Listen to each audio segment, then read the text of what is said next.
Урматтуу туугандар, 3 жыл болду.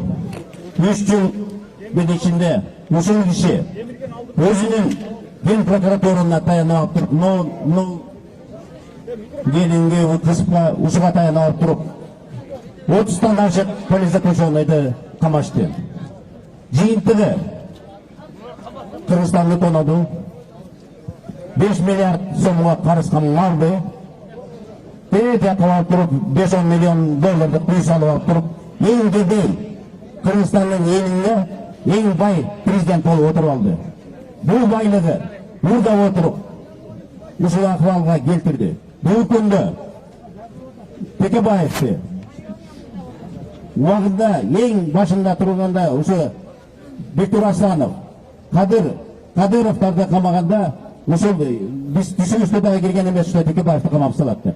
Текебаевди камап салып туруп, белеле жала жаап туруп камап салып туруп, ушул акыбалга келтирди. Бул күндө президент ушул бул күндө айтып кетейин. Убагында Атамбаев саясат куудукту өздөрүнүн саясат чечими менен ушуларды камап салышкан. Бул күндө юридический норма жок берди. Саясат бул күндө Сооронбай Жээнбеков саясат чечими менен чыгарыш керек буларды.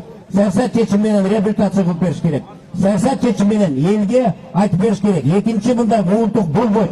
Экинчи буга бийлик барбайт деп туруп. Ошон үчүн айтып кетейин. Атамбаев камалсын. Сегизбаев камалсын. Жолдубаева камалсын. Сегизбаев камалсын. Жолдубаев камалсын. Сегизбаев камалсын. Атамбаев камалсын. Экинчи мындай саясат муунтукка жол жок. Жол бербейбиз. Айтып кетейин, бул күндө айтып кетейин. Украина бизге жакшы бир пример болуп атат.